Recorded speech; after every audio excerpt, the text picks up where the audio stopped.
लोकसभा चुनाव के परिणाम जहां एक और देश की सियासत की दिशा और दशा तय करेंगे, वहीं लोकसभा चुनाव के परिणाम का सीधा असर मध्य प्रदेश की सियासत पर पड़ेगा।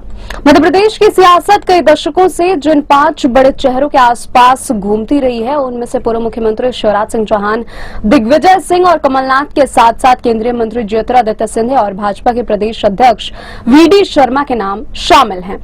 इनमें से कमलनाथ को छोड़कर जहां 4 बड़े चेहरे खुद लोकसभा चुनाव लड़ रहे हैं, वहीं कमलनाथ की पूरी सियासत प्रतिष्ठा उनके बेटे नकुलनाथ के साथ छिंदवाड़ा में दांव पर लगी हुई है। शिवराज सिंह चौहान 18 साल प्रदेश की कमान संभालने वाले शिवराज सिंह चौहान विदिशा लोकसभा सीट से चुनावी मैदान में है। विदिशा में पूरा चुनावी मुकाबला एक तरफा नजर आ रहा है।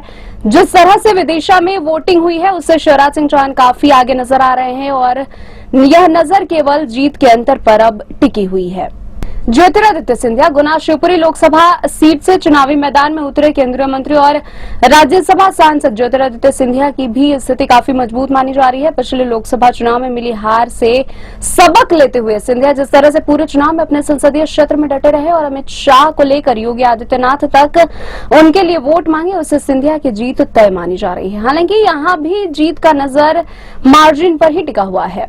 वी.डी. शर्मा भाजपा की कमान संभाल रहे वी.डी. शर्मा खजुराहो लोकसभा सीट से उम्मीदवार हैं और लोकसभा चुनाव में खजुराहो में जिस तरह से समाजवादी पार्टी के उम्मीदवार का पर्चा खारिज हुआ है, उससे वी.डी. शर्मा को चुनाव वॉक ओवर मिल गया है।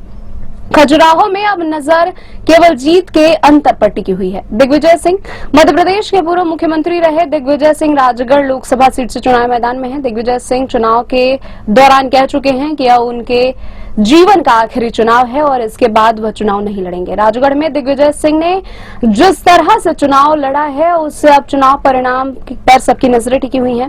राजगढ़ में दिग्विजय सिंह का मुकाबला भाजपा के वर्तमान सांसद रोडमल नागर से है। ऐसे में अब राजगढ़ लोकसभा चुनाव के परिणाम दिग्विजय सिंह के सियासी भविष्य तय करेंगे। कमलनाथ मध्य प्रदेश के पूर्व मुख्यमंत्री कमलनाथ खुद तो लोकसभा चुनाव नहीं लड़ रहे हैं, लेकिन उनकी पूरी प्रतिष्ठा बेटे नकुलनाथ की उम्मीदवारी के कारण चुनावी परिणाम पर टिकी हुई है। छिंदवाड़ा में लोकसभा चुनाव के प्रचार अभियान के दौरान कमलनाथ के बेटे नकुलनाथ के लिए वोट मांगते हुए कहा कि यह उनका आखिरी चुनाव है और उन्होंने अब तक छिंदवाड़ा के लिए जो कुछ भी किया है, उसके लिए जनता अब सामने आए।